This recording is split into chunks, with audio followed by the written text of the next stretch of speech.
All right. Literally nothing's changed, but I noticed that my. All right, if you're in chat and anything's changed, let me know. I noticed that my connection speed has suddenly taken a little bit of a hit there. I'm wondering whether that means that it's actually getting some sort of connection now, which it maybe wasn't before.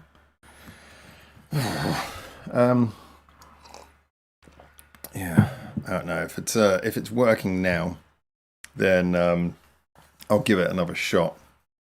But if it's not working, then something's very, very wrong with YouTube. Oh, I'm getting some responses. Let's just going to pop over onto. All right, so I'm starting to see some responses on there now.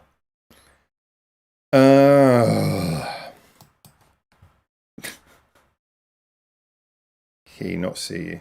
Yeah, I had it on the holding screen for a moment there. I just put it back on the holding screen while I restarted everything. Can you all see me now? I'm guessing you weren't getting anything before.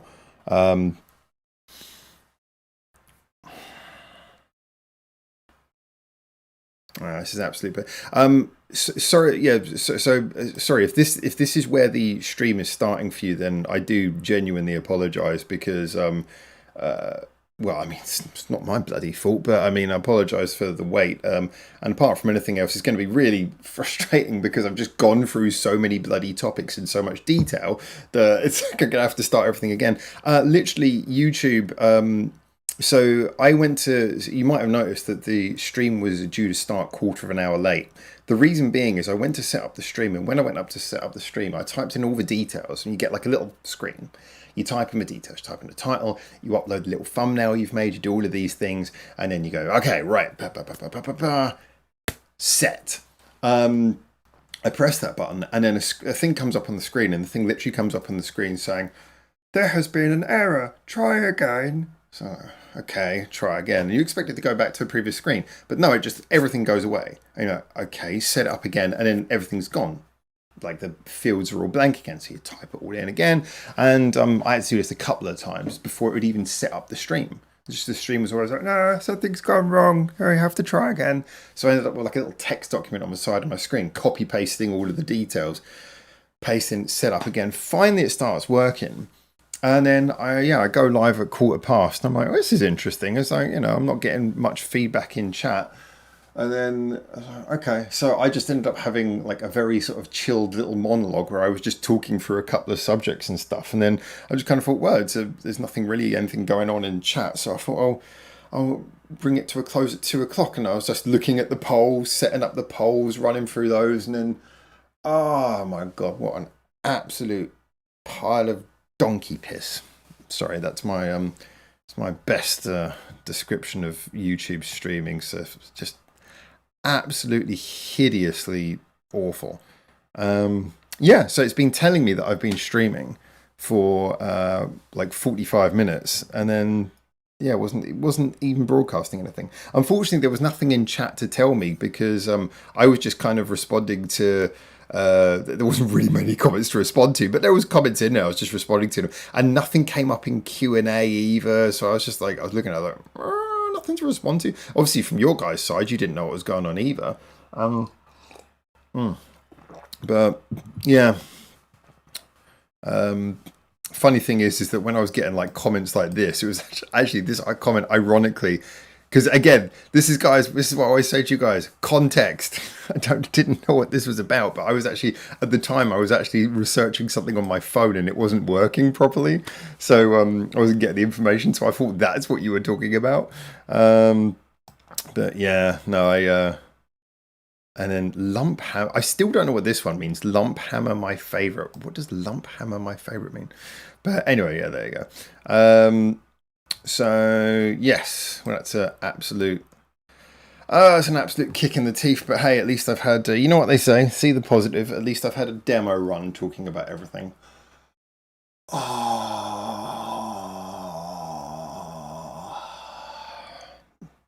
Do you know how much coffee I wasted? Well, we're all here now, so I guess the entire schedule of today's stream is going to be running an hour late in all fields, but it is what it is. Let's have a look at. Hooray, there. A Howard has appeared, but my coffee has now disappeared. Yeah, no, I'm with you on that one. I did have a backup coffee over there though.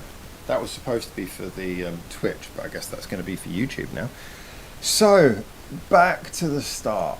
Oh, give me a second just to get through it. Well, actually, do you know what? Fuck the start. Let's start from where I finished, which you guys might have noticed. I was talking a little bit. Oh, audio's going wonky. Hold on a minute.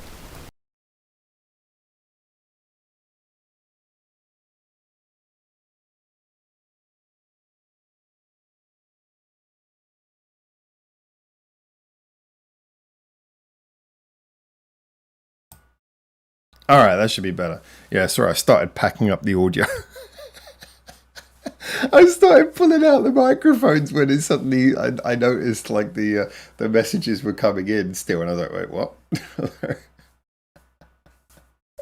I was like packing up the stream, and what's the point? Why did it let me press the end stream button if it wasn't streaming? The end stream button shouldn't have existed. Oh, YouTube, you are so broken. How can I press the end stream button if no one's actually watching the stream? You guys are, yeah, look, if the stream suddenly goes away or something, please let me know. But yeah, so, right. So yeah, let's start from where we finished.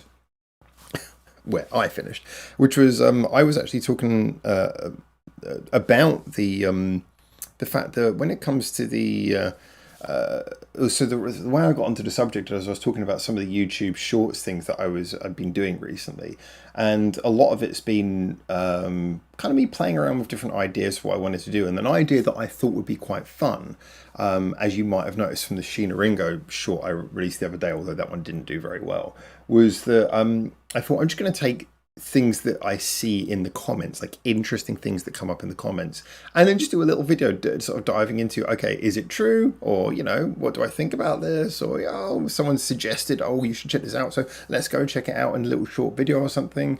You know, just kind of investigating interesting little tidbits of information you get in the comment section. So I thought I would do that. But from that, I moved on to the fact that, unfortunately, one of the most notable thing I've had in the comments of recent was the fact that sometimes you talk about certain artists, certain bands, and the unavoidable thing with certain artists is that there's always like this. I don't want to use the word toxic because the word toxic is thrown around just by people who want to say, oh, I don't like that. Toxic is just basically shorthand for I don't like that. But there's kind of like shall we say, a less productive kind of discourse around certain bands from a certain small percentage. So, you know, you get your slightly crazed fans when you talk about certain bands. And the funny thing is that when it comes to Nemophila, I've been really kind of intrigued by the fact that there's been a lot of hyper negative comments. Now, I only did a short about the Nemophila separation, and you know, I actually got loads of really good comments on that. But I only did a short about that because there was a lot of people doing long form videos, and to be honest, I was thinking to myself, there isn't really much to talk about here because, you know, a lot of people are hypothesizing why they broke up. I thought it's just hypothesizing. It's like, we don't know. And again, I've said this a million times from working with bands. The one thing I know for certain is that you don't know for certain. Unless you were there, you don't know for certain. So I thought I'd just put the simple facts out. And that's what I did. And then there's so many like comments in there were like people really getting into it deep, which was kind of cool. But there was people who were like, "Oh, Nemophila are over. Nemophila are done. Nemophila, Nemophila is nothing without Sharky." Blah blah blah. So that was 2 years ago. It's like it was really interesting to see like that people were getting not so much vitriol, but there was a really strong sense of people being. Certain quarters of people being really energized by almost like a troll-like vibe. And So I was kind of thinking about that a lot, and I thought, well, it's intriguing that people feel so strongly about this, but honestly, I feel like with Nemophila, this is probably a good thing. It sounds like a terrible thing to say, but it's probably a good thing because Mayu and Haraguchi. I mentioned this earlier, and this is actually one of the things that grabbed my interest a little bit was when I saw that comment. Where was it? I think it was Graham who commented and said, "Oh, weren't Haraguchi and Mayu friends in school?" I was like, "Wait a minute, I just said that." But yeah, Mayu and Haraguchi were friends in school, and they obviously have the similar sort of taste in music. They obviously got that kind of taste, that kind of vibe, and as a result, the two of them being together, they 100% would build a band together, and that would be amazing. But they do have this interesting thing where moving forwards, if they are now the basis of Nemophila and they start a Nemophila from that basis, you kind of got this dual problem, which is what I was asking about in the poll, which is that on one side, you've got this name, Nemophila. Everyone knows it. It's big, it's celebrated, and you can continue with that and you can take that momentum forwards. Now, I don't know for certain how many members of Nemophila need to remain in Nemophila for them to legally maintain the name, because sometimes if you lose a certain number of members, you can't maintain the name. Sometimes it's just one member, like it might be Mayu, who has the ability to hold the name. But it is interesting to think about that. But seemingly they can hold the name. But the thing you've then got moving forwards is that classic problem that you always have whenever you bring in a second member to a group, a person who's not the original member. And obviously we're not talking about like the Beatles having Ringo as their second drummer or something. We're talking about like someone who comes in a fair way into the band's existence, career or notoriety, is that those members are going to spend their entire career with Nemophila. Let's say they have 2 members or 3 new members. Those new members are going to spend most of their time with Nemophila knowing that they are kind of not really Nemophila. I've said this so many times before, every time you go up and play a gig, people are going on to play Fate, Dissension. And these are songs where they can't really add their own flavour, maybe a little bit, but ultimately they're always playing someone else's song. They're always playing someone else's notes. And even if they end up having as many successful songs in this new era as they had in all of their previous albums put together, that's still a 50-50 split every time you go on stage. So for new members, there's always kind of like this feeling like you're never quite as much a member as the ones who were there before. Sometimes it can work. You can get like a family love bite situation. But yeah, it's going to be different, especially when you've got that many new members, because the band is going to be at least 50% new members if they start rebuilding. So you are left with this interesting situation where it's like you can hold on to the name, but then if you hold on to that name and try to ride that notoriety, that success, that reputation, is it ultimately also going to be the thing that means that whatever you do is always going to be somewhat prone to, well, I mean, yeah, you can ride that success, but you have to build upon that success. You have to do better in the future, or you'll always be a shadow of that past thing. Whereas, if Haraguchi and Mayu say, "Okay, look, we're going to do a new thing now. We're going to start a new band. It's got a new name, but they can advertise it and say, look, we're still Nemophila, but we want a fresh start." I think the hype behind that would be massive. Yes, they're not going to immediately have the success of Nemophila, and maybe this new band might never be as popular as Nemophila was, but hype will be massive. Any new people you bring in for the project will immediately, from day one, feel like they belong. And I mean, I also think as well, the record company is probably going to want, if possible, to make it as easy as possible for this new band to occasionally play Dissension or something, should they so wish. I'm sure there will be a lot of effort to make sure that those rights are available. I mean, let's face it, if Mayu and Haraguchi can hold the Nemophila name on only 2 of the original 5 members, they probably have got a fairly decent deal. it's hard to know. It's not that cut and dry and simple, but it just feels to me like there's a possibility that they could do that. So my vibe was kind of thinking, and plus it means they can play the style of music they've always wanted to. I did notice that for me, we've all said that when you listen to, like, when they became a four-piece, the sound became much more that Haraguchi, Mayu, modern, heavier style. I really like things like Apple of My, where there's variation. Some people said to me that Gozo had more variation than Apple of My. I still don't see that. Like, Apple of My has like beautiful days on it. Show me the ballad on Gozo, but by all means. I like Progress, that goes through more genres in one song than any other point on Gozo. I like Gozo, but for me, it's more of a one note kind of screaming, intense kind of album. But yeah, anyway, look, it'd be really interesting to see which side direction they're going. But it's clear that Mayu and Haraguchi want to go heavy, heavy, heavy. So they can find people who suit that and go for that kind of thing and see where it goes. Become the female Crystal Lake. But yeah, it'd be so. That's kind of my vibe on that. And oh, by the way, in case anyone asks, yes, we did do a long form video on Ears to the East, but the difference is that was us talking about the future. And that's something you can only do when you've got several people together. Like, one person hypothesizing about the future is just kind of like one person just talking. But when you talk about the future, several people bouncing ideas is kind of interesting. So yeah, we did a long form clip on Ears to the East about that. But yeah, I'm more interested about the future than randomly why they might have broken up. Anyway, so I thought I'd get that out of the way. That wasn't one of the topics that was on the thumbnail, but that was the last thing I spoke about, and you guys saw me put the poll. So I thought I'd bring that up as the first thing on the restarted stream. You can see a lot of comments, so I'm going to read through the comments. Also, what I'm going to do is I'm going to restart the Q&A.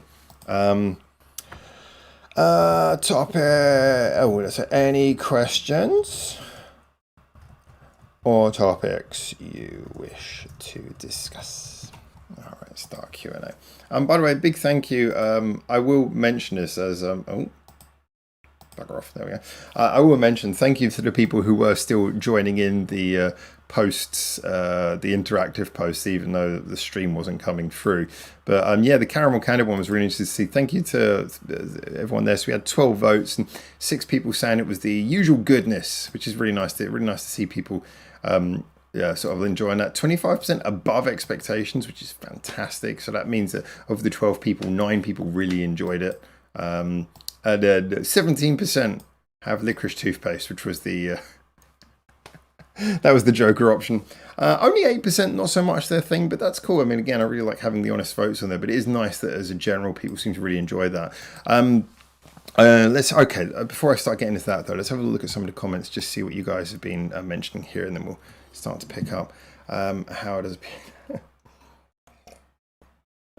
Lump hammers are fixing computers. I used to build computers. Admittedly, that was a long time ago. I never remember a lump hammer being a thing. It might have been something I completely forgot existed, but lump hammer. Never remember that one. Again, says, I wonder if Howard will have changed his opinion on things now that he talks about them a second time and has more time to think about his responses. I think things through before I say them. Not always right, but I'm usually very cautious about what I say. So now that I have counter opinions, we'll see. Or at least counter opinions who can hear me. We assume you were pushing buttons, not talking to the ether. I mean, I don't know where that stream's gone. I mean, YouTube was accepting it, so what were they doing? Were they just logging it? Is someone in YouTube head office just watching it on their own, like, oh, just for me? Mayuguchi says, hello, Wandering Souls. Didn't Mayu start the band? I heard something like that. Put the band together. I've heard all kinds of things. Do you know what? I almost don't even want to go into the Nemophila backstory, because I'm sure that someone probably 100% knows the truth, but it just, every single person I heard, Nemophila is one of those bands where there's so much, like, everyone so confidently says this and that and the other, and you start realizing loads of people, I think, just really confidently believe stuff that maybe they've put together from like half a sliver of something they've heard. Because it's like, so many people are like, oh, the band was put together by Saki. It's all Saki's thing. And Saki was the person who, they all look up to Saki, and Saki led them through, and Saki was like, okay. And then so people were like, "Oh, it's Mayo's project. Everything's Mayo's in charge of the sound, the name. She's in charge of everything. Mayo does everything." It's like, okay, okay. And it's like, I get tired of hearing people's hypotheses about it because someone might be standing in front of me telling me 100% truth, but I've heard so many different theories and facts about early Nemophila that I just don't care at this point. The only interesting fact for me at this point is the fact that it seems to be true that Haraguchi and Tamu are childhood friends. But if that turns out not to be true, then I'm just sorry, Haraguchi and Mayu. If that turns out not to be true, then I'm just gonna say fuck the whole thing. I don't care. I do not care. If that's not true, I just don't care. So that. So I think so, Graham. I think so. That's the best I can give you. Yeah, I mean, it is true though. In a way, like one of the things about Nemophila is Nemophila. What made it work? I mean, sorry, I won't overly repeat this because again I've said this a million times, but it is worth it for context. Is pointing out that when Nemophila originally started, although they would go on to do a lot of things that I would really love, kind of prior to Seize the Fate, I've had some moments, but as a general, I said this at the time, and I'm not ashamed to admit it. At the time, I was like, this Nemophila thing, I don't get it. It's like I don't see any potential in it because at the beginning, everything they did, it was like really great musicianship, but there was like no creative flair. I said before, like those opening covers they did during COVID, I know everyone enjoyed it because it was during COVID, it was kind of interesting. But like all the cover songs they did, it was like just took the songs and took them to their bare bones, and it never felt like it was anything creative in it. It's just they were playing the songs in the most clinical way, in my opinion. Everything was reduced to its most basic elements. You could call it raw, but it just felt like all of the covers were super unimaginative to me. They weren't adding any stamp to it. But then you get to Seize the Fate and you start getting songs like N10. And yet a lot of Seize the Fate is them kind of dabbling with sounds that they want to try. And it does sound like mostly like the album's kind of homage. Like, oh, we're going to try something a little bit pop punk. We're going to play something a little bit metal. We try a bit of the... But you can feel like them expanding. N10 is a classic, but, a little bit of this. And then as the albums go on, they just get more and more creative. And this is why I ended up really loving what they were doing as it went on, up until stuff like Apple of My Eye. And Gozo's great, but as I say, I don't like it as much as Apple of My Eye. But for me, it's just the feeling you feel them growing and growing. But a lot of this, I think, interesting creative sound Nemophila had was very much built on the fact that the members realistically all wanted to be in a different type of band. It's pretty clear that they all had different things they kind of lent towards. I think Tamu's obviously the most malleable member of the band, in my opinion. But all of the members sounded like they had different things that they wanted to do. And that's kind of what made the band so interesting, is all of those ideas pulling against each other. But there's always a timeline on that kind of thing. That sort of thing always comes to an end eventually. So, yeah, but... Yeah, that's one of the reasons why I say now it's just down to Haraguchi and Mayu. It might make sense just to start a new thing, because whereas Nemophila's previous iterations was born of that kind of pulling from different directions, this new Nemophila I think is going to be very much a product of a more singular focused vision. So there you go. Hello to Jeff as well. I wonder what will happen about... Oh, sorry, just checking the microphone. I wonder what happened about the person they named as a live support guitarist before the members' departures. I still would assume that person is going to be front runner to join. Not always the case, but I think a lot of bit about stuff like how Nagisa joined Trident and stuff like that. She basically was she was around. She was helping out, and then they were like. And to me, it's like when you've got someone. So the thing is that support guitarist. When that support guitarist was picked, everything about the announcements we've currently got makes it sound pretty clear that at the time that guitarist was picked, the band already knew that there was some big changes coming. So I feel like they weren't just picking a support guitarist. I feel like this probably was an audition. But then we'll see. Why can't they hold the name? I don't know if you posted that before. I just said I feel like I've covered that pretty well. Just because the name carries with it the benefit of momentum, but it also carries with it the weight that you have to play the old songs. You'll always be expected to be the band you were before, even if your entire creative vision might actually be very different now. And any new members are going to forever live in the shadow, right? They're never going to feel like it's their band. They're never going to feel like I'm in Nemophila. They're going to feel like, oh yeah, I'm the new person in Nemophila. It's going to take years before, and every time they go on stage, they're going to be asked to play other people's songs. So I think in a way, the creative vision is going to be, I think, very different moving forwards. Yeah, anyway, I think I covered that, but let me know if there's something I missed. Scott says, be like Jimmy Page, starts as the New Yardbirds, then change the name to Led Zeppelin. Oh, there we go. I didn't know that. That's cool. I wonder, did they maintain their songs from the Yardbirds? Yeah. Forgallium. Hello, Hjost. Hello, chat. Hello to you too. I like Hjost. It makes me sound like I'm some kind of like a Nordic host. Hello, Hjost. Jeff says the record company isn't going to want that. Then the album and Tower Records will be two different places. Record companies like to keep the same name going for fans. They don't pay attention. I don't agree with that, if I'm honest with you. I think that's I mean, that can be true, but no. I mean, record companies are going to, and it's not the record companies say. Record companies are going to want you to do whatever is most profitable. So if you're with a record company who aren't very forward thinking, yeah, they might just want you to drag the old name into the dirt. That is entirely true. But if you're with a record company who are forward thinking, they're going to want you. It's like, oh, so you're going to start a new project, and they might be looking around and going, well, look, we got this drummer's available. This drummer's quite well regarded. Because think about how like the Fami thing worked for Love Bites. What if you get like Haraguchi and Mayu?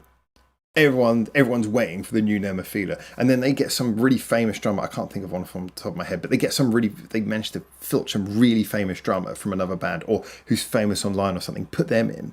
The hype would be amazing. Record company would much prefer that than dragging an old name through the dirt. If it's a forward-thinking record company, I don't think it's that simple, and I don't think record companies care at all about whether your CDs are in the same place in the shop. I think they assume that most people walk and look. So yeah, I don't think the record companies care at all about that. But yeah, I also don't think that it's a set thing. So you could be right, Jeff, but I just don't think it's like record companies always want this. I think it depends on. Yeah, the record company is going to see it one of the two ways, but they'll weigh up the possibilities. I'm sure of that. One person talking about the future is a fortune teller, and that's fair. I'm not saying confidently telling. If one person's doing a video going, I will now tell you everything that will happen to Nemophila, then yes, you probably have a bit of a fortune teller issue there. Chat, did anyone manage to see Ada on Summer Sonic doing Enter Sandman? I heard that she did it twice, but Mo started back in 2020. Same school, Mo and Haraguchi. I heard it in 2020. Okay, saw a video pop up when I opened YouTube, but didn't watch it. Okay. Jeff says, I haven't read old interviews, but the general consensus among hardcore fans is that Mayu put together people that she knew for a one-time thing because she wanted to play a certain festival. Okay. Because my understanding is that Saki was the one who introduced Haraguchi to the band. I think I have a reasonably good source for that being true. So yeah, so Mayu kicked it off and everyone followed. Okay, that makes. Does it make sense? Does any of this make more sense than any other possibility? I don't know, but that would click with some of the things I've heard. Okay, maybe that's a good way of looking at it. Right, so a couple of things I want to sort of pivot towards are the two things in the thumbnail of this video. Also, I'll quickly cover the Summer Sonic thing, so I briefly put a little reference to that in the thumbnail as well. Summer Sonic, to me, yeah, interesting. I I have seen a lot of references to it. As you guys know, if I'm not at a show, I'm not really big into watching shows online that I'm not at, because it's just like, to me, I don't really feel the vibe unless I'm actually there. So I haven't really been watching it, but it's been interesting to see the lineup. Yeah, a lot of cool bands there. Obviously, we've had like Eminem were there, which is really nice. Iris Mondo were playing. Yes, that made me super happy. But it was really cool to see which bands were actually playing and which bands were going along as guests and posting on social media. Like I was seeing Kid Oppo, like Kid Oppo members were like, "Oh yeah, we're at Summer Sonic as guests." I was like, this is so strange. Because you think about it, you got Iris Mondo playing on the stage and Kid Oppo in the audience, and you're like, that's such a strange thing to think of, but it's kind of cool. Yeah. But I'm not going to get too much into this, but I heard about stuff like, oh, MGK was playing. You're like, really? Really? All this incredible talent going up stages. And it's like, oh, we've got to have MGK. He's popular overseas. I wonder if they bring people like MGK out just so they can go, he's really popular overseas. And everyone can watch and go, wow, we really value the Japanese music scene. Just a reminder. Hey, guys, if you ever don't like any Japanese music, could be worse. But yeah, no, I personally have been. Hey, Mark, how you doing? Yeah, we're starting late for enough reasons. But yeah, I do think it's kind of interesting. For me though, like when I see a lot of the festival stuff, I was thinking about this a lot because like some folks shared some videos and stuff that they were showing to me, which are more audience related. And do you know the weird thing about a festival is like most live shows, you just go along and enjoy it. And it doesn't matter who you go with. You can go with friends or you can go on your own. Sometimes it's just fun to go on your own and just like lose yourself in the whole thing. But festivals, I feel like festivals, you have to go in a group. Like if I went on my own to a festival, it's never as fun as going to like a circuit festival or something like that. Going to a festival, it's always like, you're traipsing around. It's not like a circuit festival where you're walking through the town and you're going between the venues. Like there, you're traipsing around a field, you're surrounded by bunches of people. It tends to be just a little bit like, I don't know, just like a bunch of people lost in a field. It kind of just it feels like being in a large crowd. Everything's overpriced. You pay too much money to get in there. Probably like a lot of the acts you see are playing at the same time. You're probably going to be 10 miles from the stage if any of the acts you actually like are like particularly famous. And if they're not particularly famous, why the hell are you going to a big festival? Why not just see them at a local live house? You know, it's like all of these things kind of run through your mind when you think about like these big festivals. But if you go with a group of friends, cha-ching, it's like it becomes like a day. It's like going to like Disneyland of music. Although I say that, I would never go to Disneyland. Oh man, I remember that one time James took me to Disney Sea. James, you gotta go to Disney. I was like, okay. I was like, so me and James went to Disney Sea. It's like, bro, I'm in Disneyland. What the fuck is going on? But like, so yeah, it's like, it's the Fujiku Island of music. Although Fujiku Island's super exciting. I know you can have exciting acts. It's just for me, there's something a bit less. There's something less visceral about stuff like Summer Sonic because you're always just kind of in a field at the back, and if it rains, it's like, eh. I mean, I guess if it rains, but still, it's not much fun, is it? So I for me, like festivals are something you have to do with a group of friends, and I think festivals, it's almost, again, you're not even seeing the artist in the best way. They're far away. The sound's going to probably suck, and you know, for me, like going to a festival is more just kind of like it's an expensive place to hang out with some friends and check a couple of artists off of your tick sheet and say, oh, I actually saw that person at Summer Sonic in 2026. So yeah, I'm glad for people who go and enjoy it with their friends. I'm glad for artists who can say they played there. But that's kind of as far as my interest goes. It's kind of more of an academic interest that I have in it. Like for example, it was cool to hear that Ado played Enter Sandman. Although you guys know I'm not a Metallica fan at all. But it was cool to hear. It's cool to hear that she did that. And talking of Enter Sandman, it's cool to hear that The Warning, the singer, the blonde one, she went on stage apparently and did show them with Bandmate. Nice. I mentioned Enter Sandman because like that cover that The Warning did of Enter Sandman is one of the few songs of theirs that actually I thought was like, oh, it's pretty good. Again, I'm just hating on stuff people really like. I'm like, not a big fan of Metallica, not a big fan of The Warning. Just everyone's like, yeah, Howard, I'm out. My viewership goes down. Let's have a look and see what it's saying. That lump hammer would have been in the break glass in case of emergency box on the wall. That's like a fire hammer. That's the one used for like smashing windows and stuff. That's a different type, unless you're being facetious, but that doesn't help me know what. Now we know what a lump hammer is. Jeff says, I think. Oh wait, is there? Oh, YouTube just did something really weird on the screen. Let me know if you can still hear me. Although, yeah, let me know if you can still hear me. If no one says they can still hear me in the next couple of minutes, I'm going to assume something terrible has happened. I think the only Jeff says, I think they only make one big batch of cream corn a year. Why are you talking about cream corn, Jeff? What did I do something to upset Jeff? The Goon says I usually go to music festivals with my friends, me and myself. Oh, we always have a good time. There's so many terrible jokes I can follow that up with. I use your imagination. You know where the rest of the jokes are going, right? God, it's too easy. No. You know the jokes. I don't have to say them because you know what the jokes are.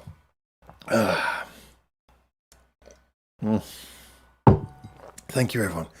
Oh, don't set me up for jokes like that. Oh, it's too easy. All right, let's have a look in Q&A quick. I need to distract myself. No one's put a question in. God damn it. Anyway, sorry, guys. Let's move on to the next subject. Oh god. Sorry, this is really fucking bad. Next subject, right? Dolls box. Yeah, So yeah, the thing I was checking earlier, which was what I had trouble with my phone on, so I was checking because the new Dolls Box music video, the way it's directed, it's got that composite thing where it's like bright composite shots, clearly filmed on an over-the-top kind of chroma key green screen, and of course it's got Fuki from Unlucky Morpheus. And I was looking at the video, I was like, this 100% looks like it's directed by the same guy who directs most of Unlucky Morpheus's other videos, and stuff like Welcome to Valhalla and all that stuff with the swooping composite shots. Like, this is the exact same shot. I think the same person actually did the Pardon Me video for Hanabiya. I think so, because that's where the Hanabiya Pardon Me video gets that weird performance bit where again it's very green screen, even though like the famous part of that video is in the office, the other part is on the green screen. So I was checking on the phone to see if it was the same director, but it was like, oh no, there's no evidence that it's the same director. I was like, okay, when you say no evidence, that means you didn't find evidence. It doesn't mean that it's not, right? I was like, yeah, I don't know who directed it. I was like, just say that, stupid AI. Yeah, I think it's the same director. I imagine it is. But yeah, so this was like, if you have like the Unlucky Morpheus videos, usually dark and dramatic. It's like this one was bright and colourful and happy. But yeah, it was a cool video. The song was written by someone, I think their name was Mao or something. It's a songwriter who's usually associated with Idolmaster, I believe, primarily. And it was really kind of cool because the song it both felt like an Unlucky Morpheus song, but given that it wasn't actually written by them, you could kind of hear how it differed in some ways. It definitely was a chorus heavy, catchy kind of song. The bass was a bit less slappy. And so I think it still felt like an Unlucky Morpheus song, but had a slightly different vibe to it, enough to make it interesting as a piece of variation. Very catchy, definitely felt like a single more than kind of like the standard, more creatively developed, let's move our sound forwards kind of Unlucky Morpheus or Gadtrick Spin, or even unlike a Dolls Box song. But yeah, I liked it. It was kind of like it was definitely the fast food version of their song. Don't tell L'Oreal. It definitely had that kind of delicious, if slightly disposable hamburger vibe to it. But it was a nice song with a nice video. It was just interesting though because like Dolls Box, obviously them coming back was a little bit unexpected anyway, and then them suddenly having this single that just happens to be a tie-in, that just happens to be written by someone else. Something tells me that they had no intention of releasing a single, but just because they were back, it's like the offer came up. It's like, hey, we've got an offer for a tie-in. Like, oh, cool. I was like, well, someone will write it for you. And we'll do the video. It'll be really quick. We'll just do it all on chroma key, green screens. Oh yeah, so it definitely had a bit of a different. Definitely had a bit of a different vibe there. Graham says didn't really like it. I usually like this stuff. Yeah, it is different enough. I do think that I think the thing that it misses is the slightly more chaotic sound. It misses it's not as surprising as your usual one. Dolls Box. I'm going to separate the name of those three bands: Gadric Spin, Unlucky Morpheus, Dolls Box. Spooky. But yeah, I think it lacked some of the surprising edginess of Dolls Box as usual. But then again, you say their usual output. When was the last time they had any output prior to this song? It's quite a while ago. So I mean, yeah, they've probably got excuse for sounding a bit different. Above and beyond the fact that they've obviously got a guest writer in for this song. But I didn't think it was so far out of line to not sound like a Dolls Box song. As I say, I think it felt like a Dolls Box song to me. But I 100% get if someone wasn't really enjoying it or just didn't click for them. I totally get that.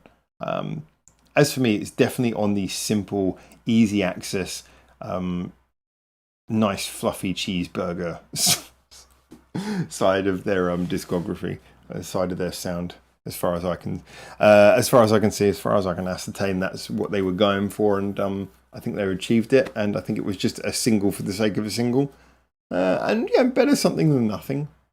But yeah, definitely more kind of the straightforward approach.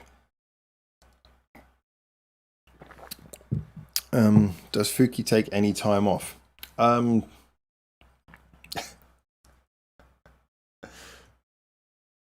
Really random question. Does Fuki write? I think she does write, doesn't she? I think she does some songwriting. Because I was about to say, if you are, I don't want to say just the singer, that seems so reductionist, but if you are a singer, it's kind of easier for you to be always active. Because you just go and you sing. You get into the next project, you sing. Writing lyrics is obviously something that takes a bit of time, but writing lyrics is ultimately more just a case of thinking about it for a while. It doesn't quite involve the amount of in-depth stuff that goes into like writing songs and arrangements. So if she's kind of like a lyric writer and singer, then I can understand why she's so active, because why the hell not? You enjoy music and just keep on doing it all the time. However, if she's songwriting, then yeah, I would say that her input is probably extraordinarily busy. But yeah. Mark says, I thought it was okay, but better suited to, yeah, that's a good point. Better suited to the Gadric Spin than Dolls Box. I always say that the only thing, my only sadness about Dolls Box is that there's no Angie in it.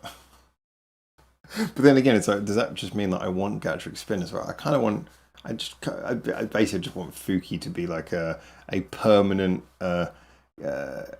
permanently available backing singer for Gadric Spin, who can occasionally come up front and either do duets or take lead-in songs. But I want Fuki and Angie. I can't give up either of them.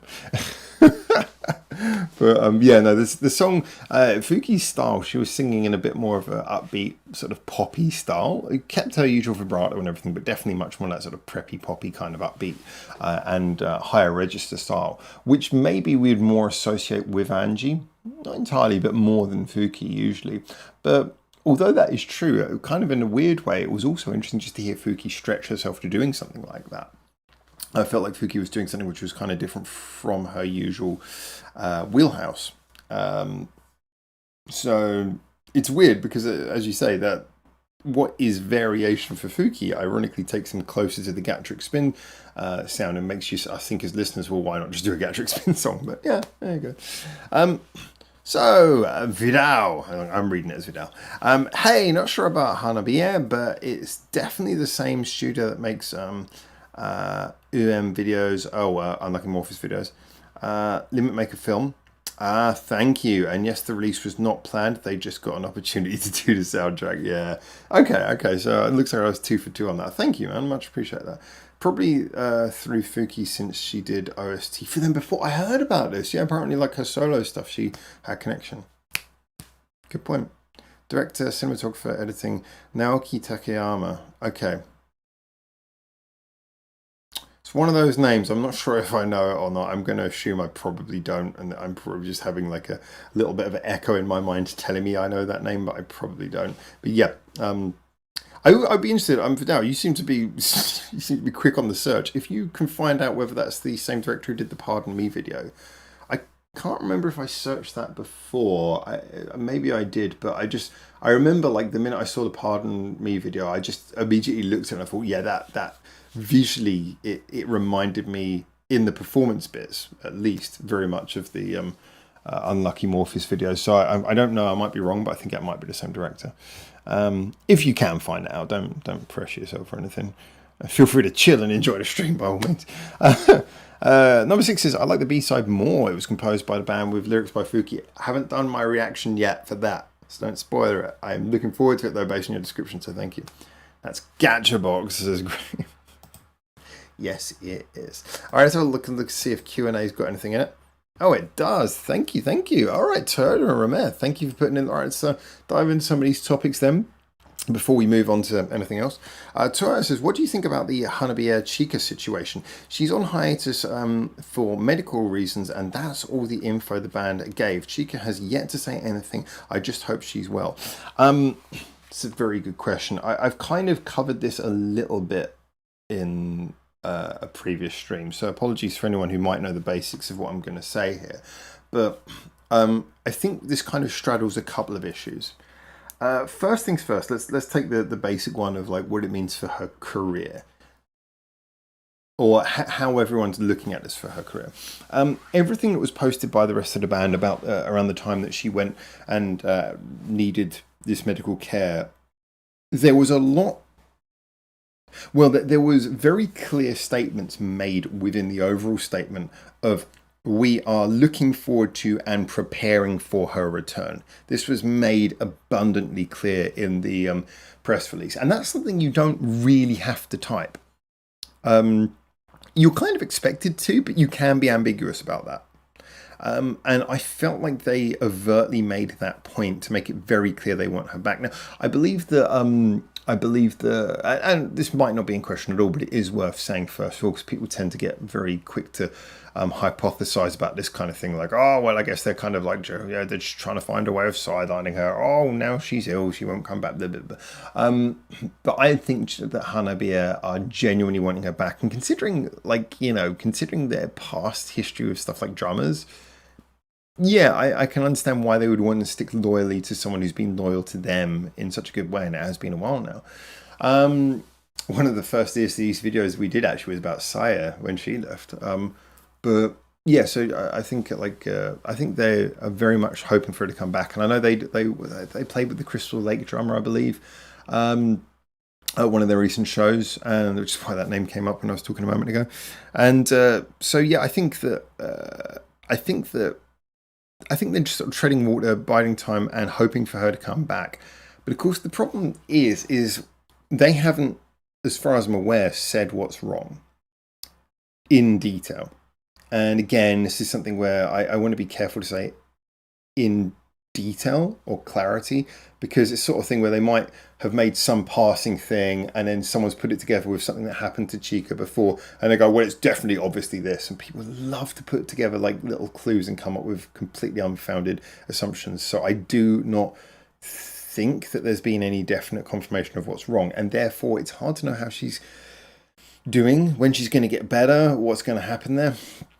And the fact that, as far as I can see, there hasn't been a huge amount of information pertaining to that would make me think that it's probably something where they just want to not talk about it, give it a little space. And that can sometimes be a good thing.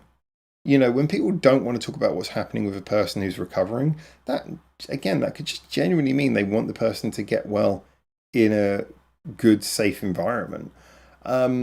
So I don't know. I really don't know. But I also think that unless there's been something clear said that I've missed, I don't think anyone knows. All we do know is that it seems very clear that Hanabiya are eager and uh, it making it more than possible for her to return and intending for her to return. I mean, she hasn't technically left; she's just kind of on her own personal hiatus. So, in my opinion, I think we just have to wait and see. And assuming her medical condition doesn't become a problem that precludes her from returning, I think we will see her back. But I think it's going to be one of those things where, yeah, I don't think there's enough information. Um, I like you say though. I think the main thing comes down to what you said at the end there, and I think that's the thing that we all basically. I think that's the reason why we're really talking about this. I just hope she's well. I think that's what we all really feel. Just hope she's well.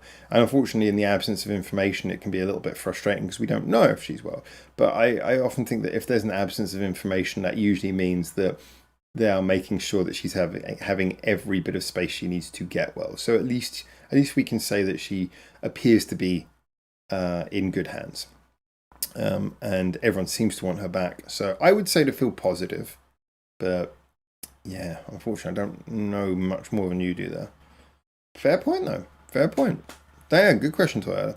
Romeo says, "Hi, Howard. Do you think Bridal will regain rights to their more recent catalogue? Have you ever heard of a situation like the one they are in with their former label with any other band?" I've got to be honest, Romeo. You are kind of assuming that I know what this situation is. I don't think I know what the situation is that you're referring to, unfortunately. Um, I I I like Bridal. I don't follow them super close. Um, it's they're one of those bands who they come on, I enjoy them. I'll occasionally check out what they're doing, but I'm not like super following them. They're not like one of my sort of top tier regular bands. They're just kind of one of those bands who I kind of wish well for, and occasionally I'll put on one of their songs and go, this is really awesome. So I don't follow what's going on closely enough. If you can let me know what's happened, I mean, it seems like a rights dispute of some kind, which I might actually be able to give some useful information on. Obviously, I don't know their situation, but I might be able to give some sort of useful analog. So, so if you can follow this up, if you can post something in the Q&A and just let me know a little bit more details about what's actually happened, I can try and let you know if I have any interesting analogous stories. But we'll have to wait and see for that one. All right, let's pop back over to the live chat for a moment.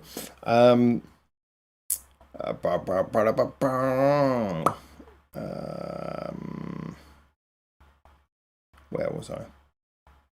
Where was I? Angie!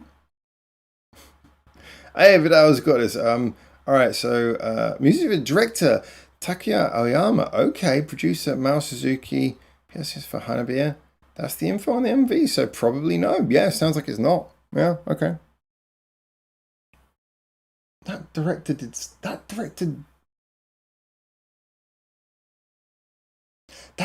did do another video. I know. Yeah, that director did the music video for Metali. I'm probably going to turn out to be wrong now. I'm 99% certain that director did the music video for Metali. Or was it Metal? It was one of the Babe Metal ones. One of the Babe Metal ones of their Metal Fourth. Because it was one of those ones that had CGI use. It might have been From Me to You, but I think it was Metali. It was one of those ones that they did the music video for that as well. Because I remember, yeah, that it's a director who I know uses composite CGI.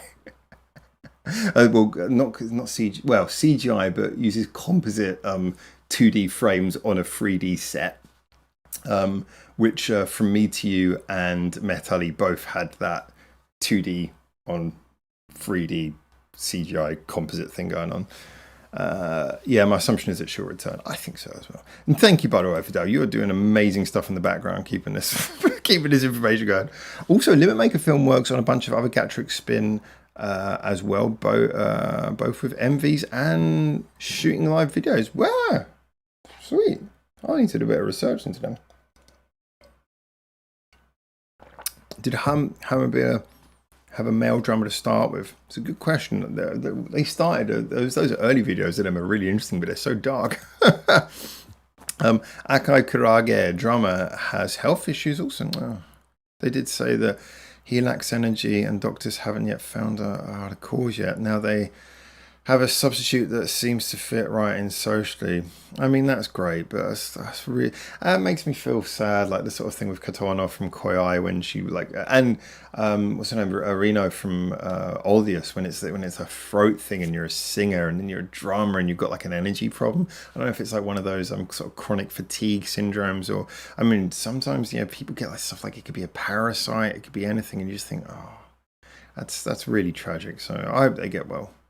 I think it was second drummer for Hanabiya. Okay. So many drummers.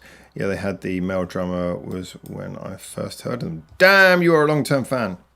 Graham is an OG fan. Scott says Howard's favourite pastime is talking about the drummers of bands. Don't let him fool you.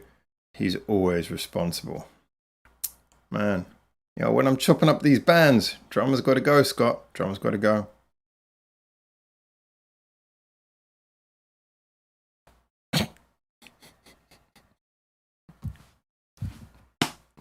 Hey, sometimes drummers go and you get things like, good things can come from drummers going.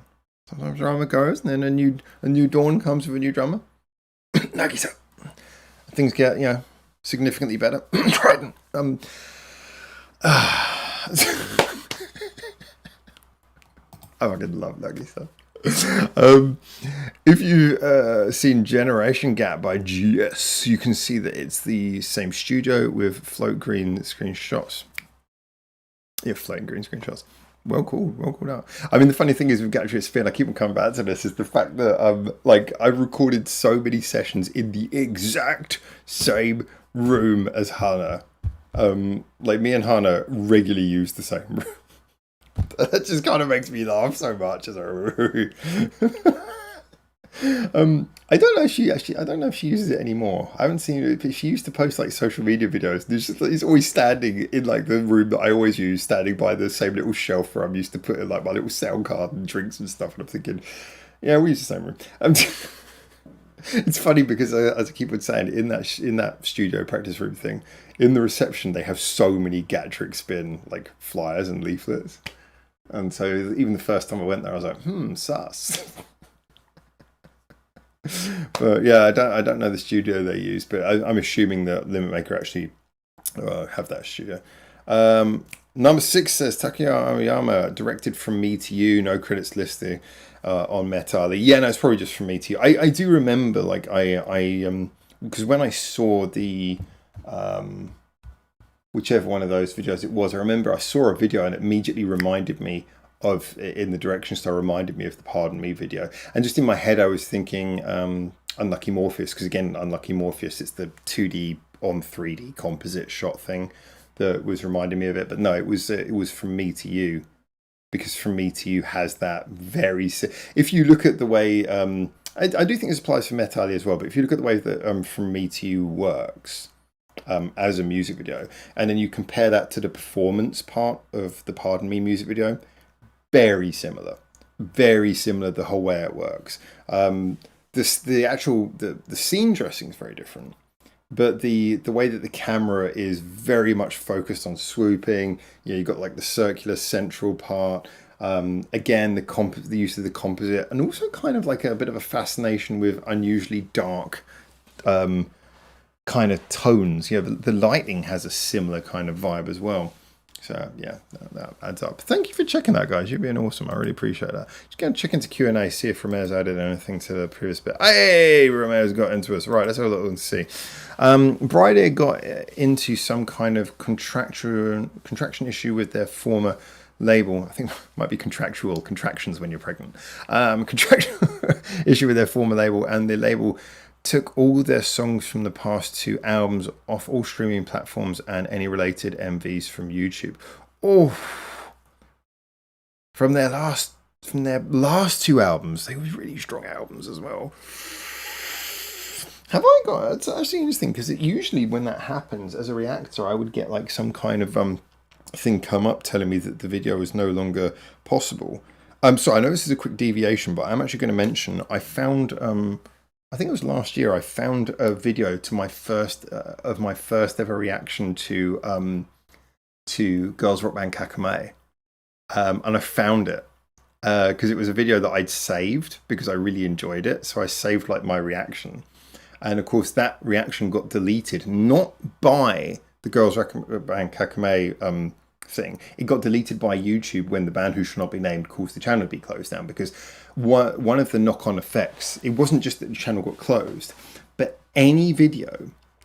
So I was given like when your channel gets closed, you get, I think it's like 2 weeks to back up all your footage, but YouTube will not allow you to back up any footage that has a copyright claim.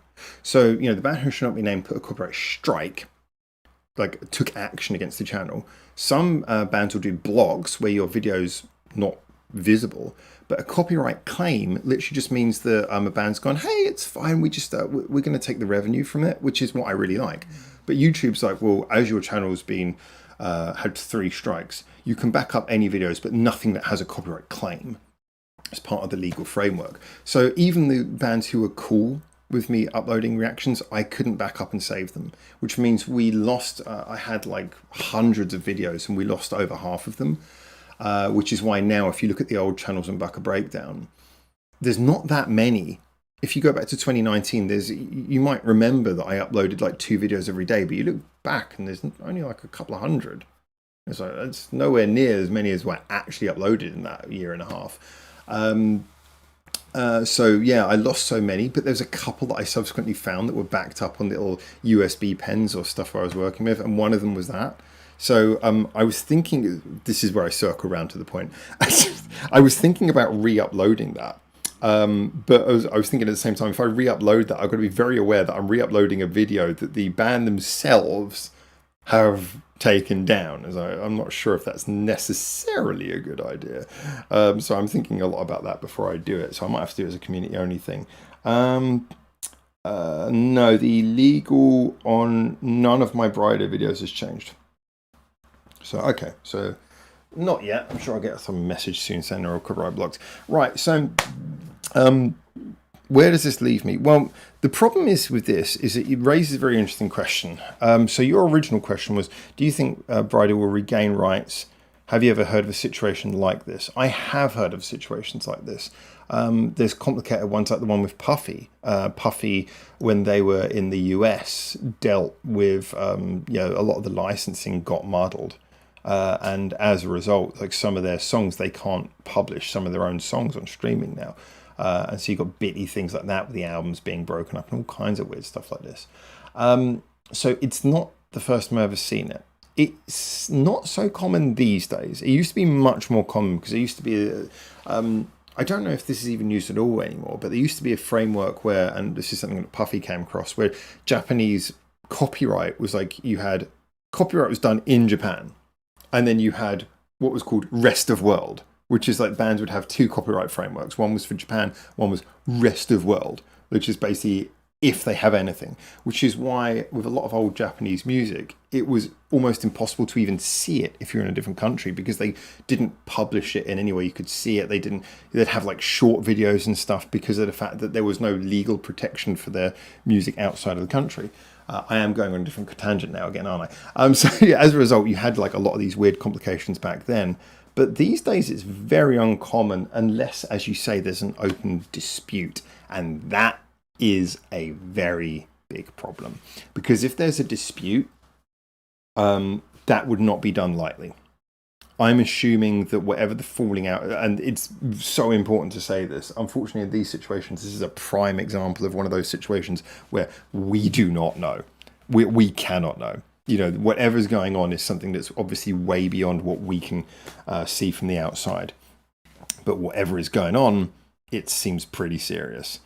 I would assume that if it's been taken down in that way, it would be very unlikely that they will get it back anytime soon. Because it would have taken quite a lot to even get to this situation. I mean, there's a possibility that they could be deliberately doing this I mean, I want to be very careful about what I say here because this is all hypothesizing, but it could be that someone owes money to someone for something. And it could be that the minute that person pays, all of this goes away. It could be something like that. Could go either way. Who knows? I don't know if it's something like that where it could be resolved quickly, and this is someone strong arming someone else. But usually, for it to get to this kind of situation, that's not a small thing. That is not a small thing. So this could be one of those situations where, like, years later, Bridie are like, "Oh, we managed to regain this album. You know, the dispute's over. We regained it. Blah blah blah," and it comes back. But if it's got to this point, I wouldn't hold your breath. If you've got a physical copy, good for you. Sorry about that. I mean, again, it's a prime example of a situation where we do not know from the outside. But I would very much say that, in my opinion, I wouldn't hold your breath, but it doesn't mean it's impossible. I just wouldn't hold your breath on that one. Let's have a look here. See what everyone's talking about up in chat. Chris. Hello, Chris. I'd love to see Babe Metal do some collaborations with some of the familiar Japanese metal bands. I feel like that would be fun. To be honest, I think people think that I'm being a bit of a dick when I say, I want Babe Metal to collaborate with Japanese artists, not these foreigners. I mean, the only reason I say that is for the same reason that I listen to Japanese music, because I think Japanese music most of the time. Obviously, I'm not going to be as ignorant to say all the time, but the vast majority of the time, Japanese music is better. I wouldn't want your favourite artist to collaborate with other brilliant artists. Here's the thing, though. I don't want Babe Metal to collaborate with metal artists, because, I mean, okay, maybe it can work. Like, if you collaborated with a metal band, you could have something similar to the Leave It All Behind thing, whereas, like, Babe Metal still going to be Babe Metal, but rather than them having, like, employed Amuse Koba Kami band, whatever it is this week, in the background, it's like, oh, they've actually got a famous band, like, you know, whatever it was called, the Thai band, shit, I forgot their name. You have, like, oh, a famous band playing in the background. That's cool, but it doesn't really lead you to a sound that is very different. What I think would be interesting is if, like, Babe Metal collaborated with artists who, I mean, I've said this for the longest time, I want a Babe Metal Kyari Pami Pami collaboration. Fucking peak 2013, but that would be freaking epic. Babe Metal Kyari Pami Pami, because Babe Metal's whole thing was built on genre blurring. That was the whole thing that got them famous. You know, people can point to all other things, but it was the, what the hell is this? Oh my god, they're mixing just cute Japanese idol music with metal. That is what, you know, made them famous. It really was. Everything, their longevity came from having good songs, but it was all built. You know, loads of people have good songs. It was built on having that. And, you know, I feel like that's the one thing they play to it a little bit these days, but it never really feels serious. It almost feels like a bit of a nod. You know, like, you look at songs like Kawaii from the most recent album. It's nice. It does actually have a bit of fun. It's a bit irreverent. It's a bit silly, but it nods at cuteness. As much as they say, like, oh, watashi kawaii, it's like, the song isn't actually cute. It's kind of got more of a swaggy kind of rap vibe. So I feel like they should collaborate with an artist who is, and again, you know, I don't expect, you know, now grown women Babe Metal to act cutesy, but I mean, just silly fun things. I mean, again, you could say that on the song they did with Electric Callboy, that was actually good fun, seeing them lean towards that. A little bit on Metal-y, but those are still, essentially speaking, metal songs. So I'd love to hear Babe Metal collaborate with a Japanese artist who is just so not metal in any way. I would love that. Let's have a little look and see what else we got here.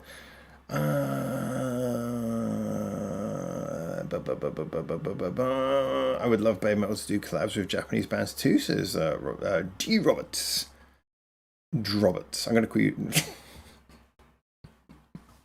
Yeah, but I'm inclined to agree.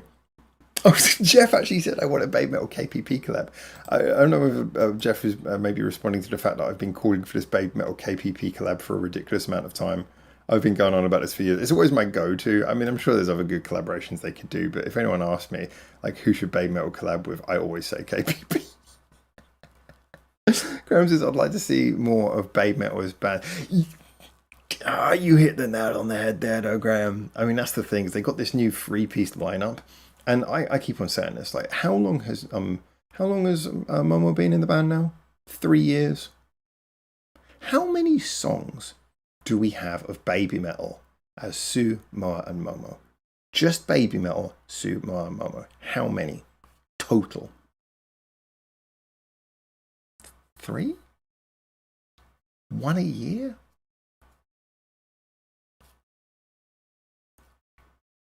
That ain't right.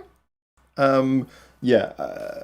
So I agree. I feel at the moment the biggest problem is that they for so long built up to having this new babe metal. They finally got this new babe metal. I mean, Mo isn't new news anymore. She's old news. It's like, she's been in the band for years now. I don't feel like I have heard this. I feel like this version of babe metal is like it still feels like a side project because I don't feel like they've seriously released material as this group. I don't think we've heard this group seriously release material. And you know what? Here's the I didn't even think about this before. Here's the funny thing. How many songs has this lineup of Babe Metal got? How many songs has Metalverse got? Are they fucking just not making songs anymore? Is this actually the real strategy? They're just not going to make songs anymore.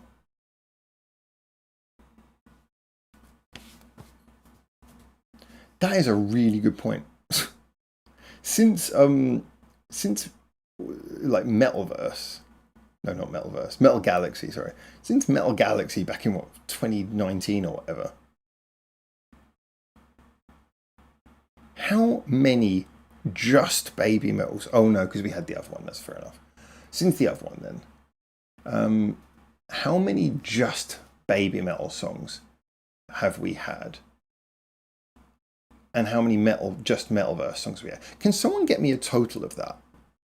I wonder if someone can give me a total for that, because I guarantee it's a really crap number. That's depressing. I didn't think about that before. That is depressing. Yeah, they need to pull their finger out. I like all their work so far, but when they work with others, it brings out different sounds, and I enjoy that in the music. I mean, it would be if they worked with again. I do apologize if you're a fan of Western metal. It sounds like I'm just beating up on it, but I'll be honest with you. There's been interesting things come out of these collaborations, but most of it has lent. It's lent towards styles that I don't find particularly creative. I enjoyed the most recent album in a lot of ways. It was better than I thought it was going to be. I genuinely thought it was going to suck. Just genuinely did. And I actually enjoyed some of the songs, like Poppy. I've listened to some of Poppy's music. Can't stand it. Cannot stand it. From me to you, I like it. And I even like what Poppy does in it. It's a good song. I enjoy that. But here's the thing. I enjoyed that. I enjoyed Ratata. Didn't enjoy Song 3, just being honest with you. I enjoyed quite a few of the songs on there. How often do I come back and listen to any of that album? Virtually never. Because it's better than what I expected. But it's nowhere near as good as what is coming in from elsewhere. And that, I think the main reason is because most of what I'm comparing it to is stuff coming out from their Japanese peers, who are delivering much more creative stuff. So it's like, yes, Metal Forth allowed Babe Metal to try stuff we hadn't heard from them before, but none of it was. It was kind of like, oh, that's interesting. But it's like, can we please have the 3-piece Babe Metal album now? Will you go crazy and do the things that Babe Metal are famous for? Can we have that? So that's kind of where I'm feeling at the moment. Oh, Scott just. A Babe Metal Oasis collab. Maybe. It reminded me of fuck it. I had to. It reminded me of BMC, says Chris. Oh, Kawaii. Yeah, to me, it's Kawaii felt like kind of like it was BMC. Although BMC was pretty good. I think BMC was so much better. By the way, if anyone hasn't heard my Creepy Nuts BMC remix, do check that out. My remix of I can't remember which Creepy Nuts song it was now, but I remixed it over BMC, put them together. I think I brought BMC up to. Sorry, no, Kawaii, not BMC, Kawaii. Sorry, I think I brought Kawaii up to the. I thought I'd bring it up to the level where it needed to be at. Tighten up those verses. Jeff says Ari Suzuki and Babe Metal, they could be on her TV show. That would be interesting. I'd like that. I think that'd be kind of cool. I mean, Irie's played around with heavier music before, so it'd be kind of fun to hear them doing something like that. I can only think of New Headbanger. New Headbanger was, yeah. But that's the thing, isn't it? Do we even count that? That's kind of why I say I'm not sure if I want to count that or not. And he's saying, I'm thinking Koba was extremely writer's block, has run out of ideas, and is trying to disguise it more with lore drops and BS rather than really relinquish control. Yeah. I mean, look, again, more control. Yeah, sorry, more freedom for the group makes sense. I also think that it sometimes can be difficult, and I'm going to come back to this thing. I know it's frustrating to hear, but I think a lot of the time people go, "Oh, Koba this, Koba that," and I think it's how much control Koba actually has, and how much can be wrestled away from him just by the way that the deals are worked out. We don't know. However, I feel like everyone just thinks that the big numbers come in, so they go, everything must be fine. But I think of all the groups I've ever heard, I don't think they have a genuine pulse on what people want. I mean, you hear some of the interviews with Koba, and he's like talking about, oh, these people want this, and these people want this, and I looked into this Western market, and this Western market responds really well to this, and it's like, yeah, but you're just generally chasing general trends. It's like the whole thing that made Baby Metal successful was not chasing general trends.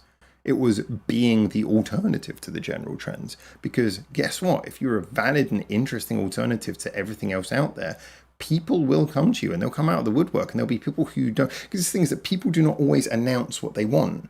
Because the whole idea of creating something artistic is that you're creating something. People are not always going to even know that thing exists. I mean, look at most Babe Metal fans. If you ask them before they found Babe Metal, hey, would you be interested in seeing a young idol group play metal? And yeah, seriously, it'll be your favorite band ever. I think a lot of them probably would be like, what the fuck are you talking about? I'm saying, people don't always know what they want in advance. And I think the problem is that like Koba seems to be just very interested in chasing trends. But I agree. I think that's manifest in a total writer's block. But it's not. To be honest, I think I've become very much of the belief that let's face it, he did not generate a huge empire. He came up with Babe Metal, great idea, but that took off because it went viral in a way that I think was beyond any of his expectations or anyone's expectations. So I think he got lucky in that sense, and he's been riding that luck, and credit to him, he created an amazing thing. But here's the thing. He had one good idea, and you look at how mismanaged ideas like Metalverse are. What a bad idea that is on paper. Not a bad idea to create a sister group, but to create a group that basically just exists in the shadow. And this whole, like, oh, they're Babe Metal from another universe lore. It's like, you're just creating lore that tells me why I shouldn't want to listen to this. It's like, well, it's like, I got Babe Metal. Oh, but we got Babe Metal at home. It's like, what the... Make something new. It's like a total lack of original ideas. But, hey, Robert, I love Song 3. Good for you. I will leave you with it. Do you know if Stimulate got their band together now? I actually, I recorded a little video about this, but I haven't posted it yet. Although you like Song 3 as well. So many people with hearing problems. So I think they're good. I think Stimulate are finally good. And, I would love them to still have a saxophone. I'd love all those kind of things. But I like what they're doing now, and they seem to be happy. And they're finally getting good videos. So hopefully one day the number one viewed video on their channel will not be the pants video anymore.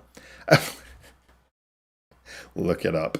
It's like literally pants video, music video, skirt video, music video. So hopefully one day their top videos on their channel will not be pants and skirts, but the two music videos. But yeah, no, I think they got it. I'm kind of confident that they're gonna do good. I already got my fingers crossed. I could be wrong. Again, you never know from the outside, but I feel good about what I see. Graham says, I couldn't see the point of Poppy when Momo can scream. I think my main point is just because I don't want Momo to do scream. You've got this really talented singer and you're making her scream. And it's like, you don't need scream in Baby Metal. It's like, yeah, again, I know people are going to disagree with me on this, but I just do not see the point. The whole point, again, is that Baby Metal is supposed to be juxtaposition. It's like, if you're just going to have, everything's going to be, all the music is going to be metal leaning, without any doubt. And then now you're going to make one of the girls scream. It's like, just give up and just become a metal band. It's just forget the whole Bay metal thing. Just make a metal band. And this is kind of my frustration, is that I don't feel like there's. I think that they're leaning towards just please metal fans rather than make something original. That's frustration for me. So yeah, I don't. I know everyone's really hyped about Momo doing the screams, but I don't know. Is that okay? Cool if she's having fun, but is this really what we want from baby metal? I don't know. It's like, because if you start doing that, I got other groups. There's other heavy groups. You know, if I want heavy, there's other. Yeah, I don't know. Chris has like. Okay, so talking about Spirit Box and yeah, the Momo sound. 2012 was a crazy good year for my music taste to grow. Yeah, I mean, I was saying this on the East the other day. I think like you got that 2012, 2013 thing where Asian music really blew up. From everything from K-pop, Gangnam Style, and all the stuff that followed that. And then at the same time, you got like Kyary Pammy Pammy. Babe metal, and of course like the K-pop was more immediate, but the J-pop and the J-rock was more, it sort of grew alongside it, but more sort of slowly, and things like Bandmade and all that growing up out of it. So yeah, I think that was just a good time. But then obviously we had COVID, which sort of gave it an extra boost because everyone was at home and had a chance to experience more of this stuff. So yeah, I think those two periods really boosted a lot of people's interest. Those were the two biggest leaps I've ever seen in like interest in Japanese music, for sure. Number 6 says, since Momo became an official member, only 3 songs of Babe Metal only: Kawaii, Algorithm, and White Flame. Yeah, I figured it was probably those 3. Oh, that's so. And how many did Metalverse have? I feel like if you put together all the Babe Metal and all the Metalverse songs, you wouldn't have enough for an album. Number 6 says there's only one official. Oh yeah, only one official Metalverse release. Giza, but they had a couple over there, didn't they? But they only have a few other songs that they play. Yeah, I mean that's the thing, is you said they haven't officially released them. You got Giza, but you've also got like I can't remember, something J, or I can't remember anymore. You put them all together and it's like 6 or 7 songs. It's like enough for an EP between 2 groups. So yeah, give it up. I generally agree with you, says Andy. And when I say give it up, I want them to do well. I just feel like this whole thing's mismanagement now. It just feels like someone's sitting on an IP and just sort of milking the IP, but can't be bothered to actually put in the creativity. It's such a shame, in my opinion. But hey, look, people gonna like what they like. If the fan base is happy, that's great. But I'm pretty sure the fan base could be happier. My read, at least. And he says, I generally agree with you, but I think you already knew that. Even some of the earlier ideas more frequently rifling it on either X Japan or Justice for All or Metallica. Yeah, but I mean, people tend to do that kind of thing, but ultimately people get inspired by other people. People reference their inspirations, but ultimately the music still had like they had a unique take. Whatever they did a version of, they had a unique take because the Babe Metal formula was so unique. Jeff says, I remember Koba saying that he would use a proceeds from this second book for a special Babe Metal project. I didn't sound like Amuse would pay for it. Either it didn't sell or he was lying, or maybe it was Metalverse. C. Morris, I hate when you go to Babe Metal shows and the vocalist is an original green screen. Might as well collab with Hatsune Miku. Indeed, agreed. Although at least Hatsune Miku is kind of, you are getting as live as it'll ever be. Afternoon, Woodbine. Hello. I can't wait for that Stimulate video, and their YouTube needs to go back to MV. Do you know what? The weird thing is, I joke about the whole Stimulate YouTube channel, but if I'm entirely honest with you, I kind of, yeah, as weird as it is when you look at it and you go, what the hell is happening over here? I respect it. Yeah, they're doing what they do. It's not like the Bish thing where like I love Bish, one of my favorite groups, and such an interesting find for me. Really loved following their career and everything all the way through to the end, and being on NHK talking about them and stuff like that. And this is all cool, but Bish were great, but Bish were the unusual fluke of Whack, and Whack were just Whack. I mean, I'm not going to get into that right now, but you can tell from all the things that happened subsequently what an absolute crap show Whack was. And they clearly didn't know what they were doing. And it was clearly just like, hey, let's do shocking stuff and it'll get clicks. But the whole thing was a mess. I think they've proven that as time goes on. They've just proven what an absolute mess that seems to be.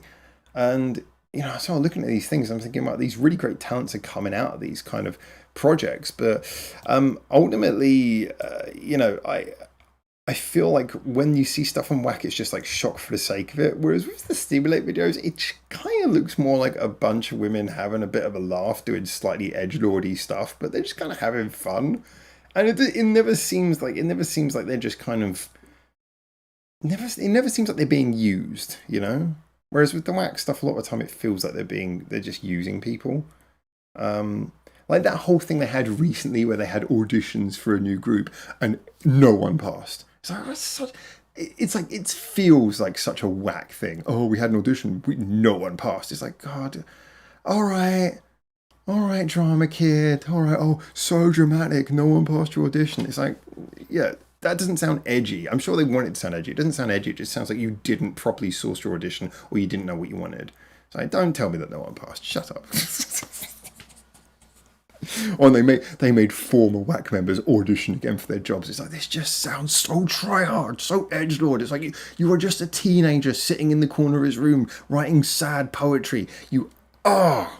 Yeah, so Whack ironically turned out to be really Whack. Oh man.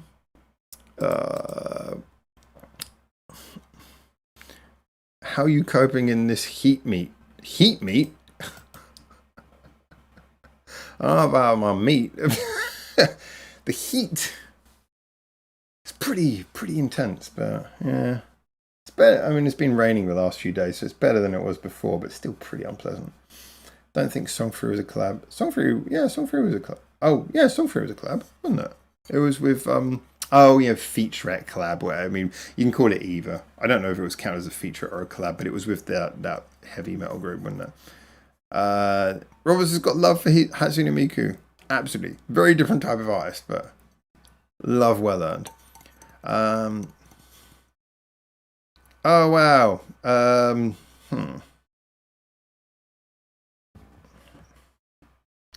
I am gonna just take this. I'm gonna say thank you very much.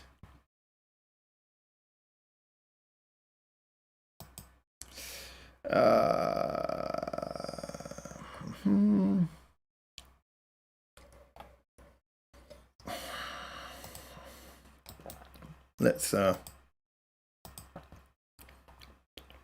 can someone from moderator get rid of this because I don't need this shit.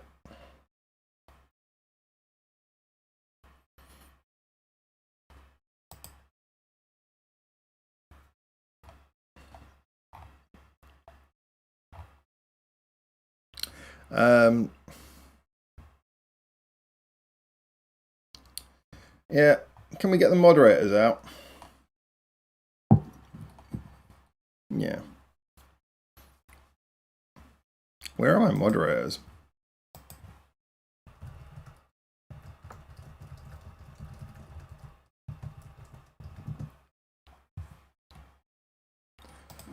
Yeah, I don't need that kind of shit. Let's have a grown-up conversation. I'm sure some people here aren't actually for a grown-up conversation, so let's get rid of that. Thank you very much.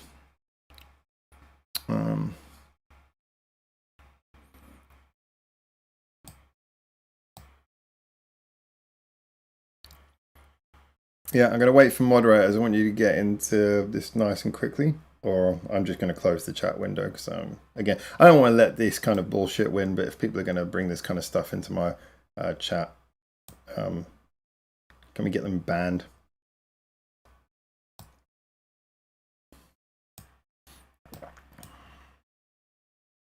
Yeah, it's just kind of annoying waste of my time to have to deal with. It's kind of sad crap. Oh, I don't have the moderator control. Don't have the moderator control that I need. I'm going to just have to hide them for now. But moderators, if you can moderate, that would be really useful.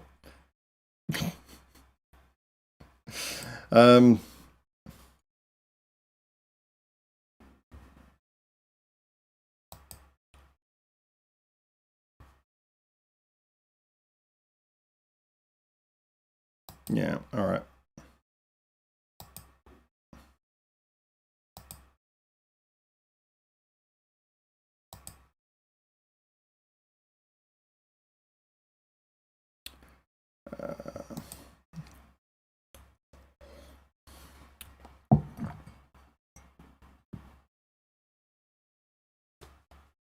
Why are you crying for janitors? It's not a case of crying for janitors. It's a case you have moderators for a reason. And yeah, you understand what moderators are for. Maybe you don't. But then again, given your last message, it doesn't seem like you're here to do anything either. So um, yeah, I just added a moderator. I'm just wondering why it's not working.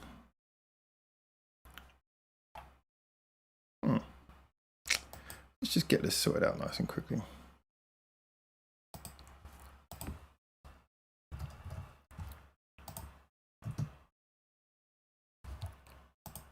All right, we'll continue in a minute. I just want to make sure that the moderation's properly set up.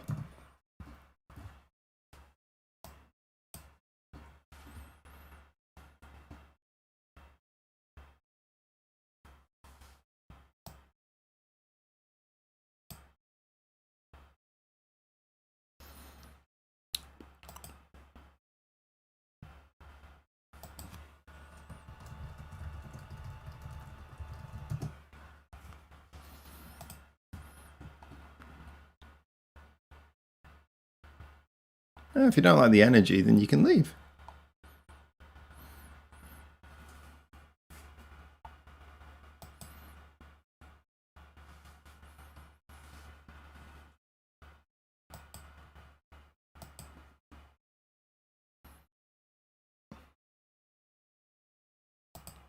I'm having to look through the options, and it's a little bit difficult to see what to actually be done now.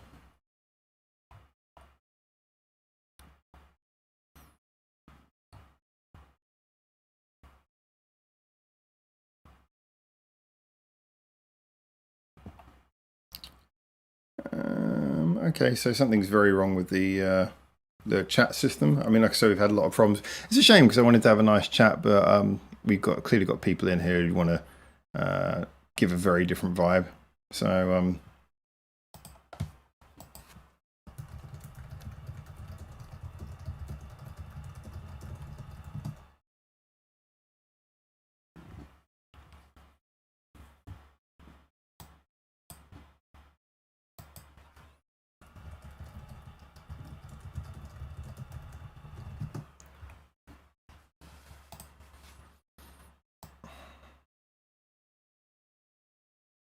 let's have a little look through and see what's going on here.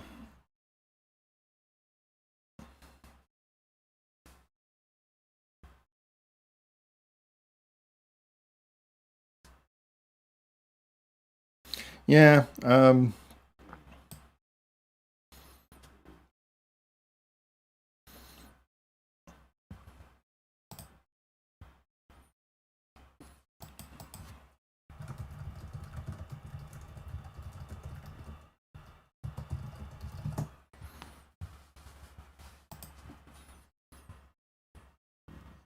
It's just sorting out the moderator roles real quick.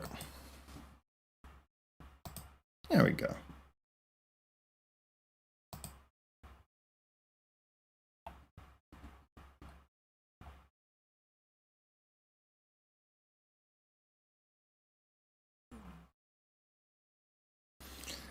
All right, give me a moment. Let me go into the settings real quick and see what we can do.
Hey, no worries. We're kind of back in. Yeah, no, it's fine to carry on. I just wanted to get before we continue, I wanted to get an idea of what the just in case we do get any more problems. I wanted to check what the actual permissions on blocking were because yeah, I'm going to continue doing the stream. It's just like I'm very aware that I don't want to be interrupted every 5 seconds by someone posting something stupid like what they did with their car in 1997. I have no interest in that. So we can talk about anything, obviously, but you know, if someone's just clearly disrupting chat, then yeah, I'm not interested. So I just wanted to check on that. The YouTube moderation system does appear to be extremely broken.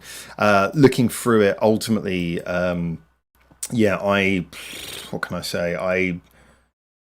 I've given full permissions to several people, and yet it's not giving them control of anything. So I'm a little bit perturbed about the fact that I can't control and moderate my own YouTube chat, and with all the problems we've already had with YouTube chat today, yeah, I'm just very unhappy with the quality of the moderation, not from you guys, but that the system actually allows me to moderate my own chats. Pretty poor.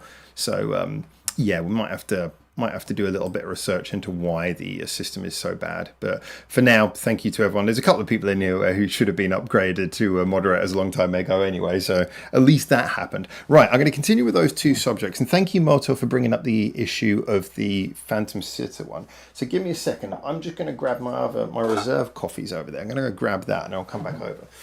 And then we can tackle those issues. Oh, bloody hell. Oh.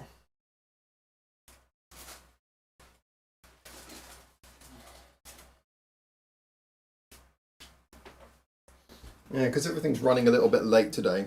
I tell you, we'll cover the last couple of issues, and then we'll head towards doing Twitch next. Although we are quite late for Twitch, and we'd usually be finishing Twitch around about now. But if you guys are up for it, still, we can do the Twitch stream next. I mean, there's not many people here, so there shouldn't be that many songs in the actual suggestion pool. But we'll have a little look through it and see. All right, thank you, Mira. I'll review all those things later. There's not a huge amount I can do now. I've set all of the things as given as much strength as I can to moderators. So we'll just see how it goes. Woodbine says, yeah, it's a tricky one. The YouTube moderation is notoriously quite broken like the front driver's side quarter panel of a Honda Accord 1992 after. Don't make me. Anyway, thank you for joining, Moto. So that's caught my attention. So yeah, the Phantom SIITA ones are kind of. So I did a reaction to that over on my other channel. The new. Well, I've been following Phantom SIITA really ever since they first came out, but for quite a while I was a little bit behind on their stuff. You know, I didn't really keep up to date with it, and then recently I've been catching up. And it was interesting because the most recent single that came out, God, I forgot what the name translates to. It was the Little Mermaid song. I was really taken by just how much nuance there was. So, like, I like the over-the-top nature of Phantom SIITA. I like the fact that their songs tend to be really in your face, a little bit crazy, but very cheeky. It's very dramatic. It's very fun. I did like that. Oh, thank you, Scott. I'll check that in just a second. I do like the fact that the songs are very over the top, but sometimes subtlety works as well. And there was something about this new song where it kind of played out like a cutesy J-pop song. But as I pointed out in the reaction, there's just all these little dissonant notes so beautifully woven into the song that when you hear all of the little dissonant moments, you're like, ooh, that's really clever. And they're just subtle. They can like slip by, but they so beautifully put the song on edge. So for me, I thought that the song arrangement was really clever. And the songwriter, he apparently did the lyrics, he did everything. And yeah, I was just like, wow, really good. Actually, no, I think I might be getting the writer of the Dolls Box song and this guy confused. Because I think it was this guy is the one who wrote for Idolmaster. Yes, I think I might be getting them confused. But yeah, the Idolmaster guy, yeah, he did a fantastic job on this, in my opinion. Very subtle. Yeah, the MV was good as well. I think the music video, I mean, I was on two minds about how I felt about the ending.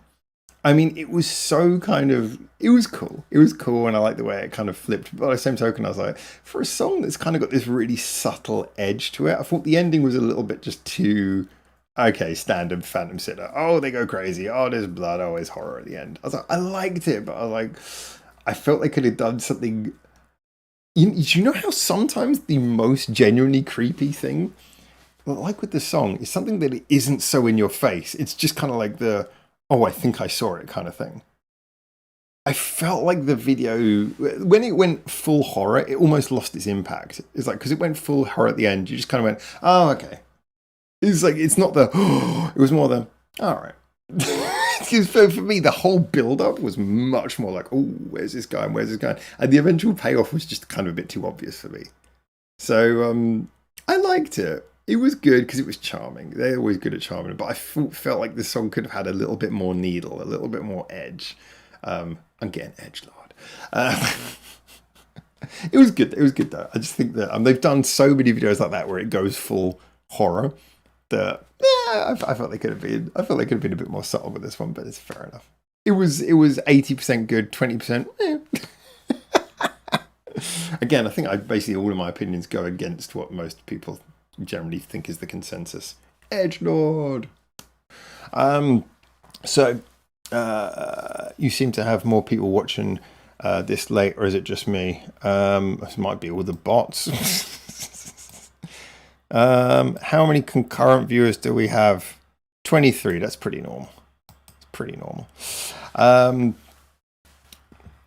Right, let's have a look at Q&A. Andy says actually, I'll come back to yours in a minute, Andy. I'll go check the Q&A. Sorry, Scott's put this in already. Hacker has done several covers of bands they admire, granted usually in short TikTok videos. Which one went viral and gave them more popularity? What do you think other bands doing this? One which went viral, yeah. I mean, I've long since said that this is an extraordinarily good tactic. But I think like most of these things, there's a bit of nuance to how you do it. So, I mean, obviously, Neki got a huge amount of following from doing it, not to the same degree, but they obviously rubbed a lot of people the right way by doing those band-made videos, which I think they were uploaded as shorts as well. I seem to remember using some of that footage in my review on this channel. I think it was back when I reviewed Exclamation. Like the big 2024 debut, that one. Yeah, I think it can be a very useful tactic. But you have to do it within moderation. I think if you're just spamming covers, and Palaneo did it as well, actually. But if you're just spamming covers, then it can make it look a little bit like you're desperately trying to get attention. So I think that covers are good, but I think it's useful to really pick your covers well and do a few.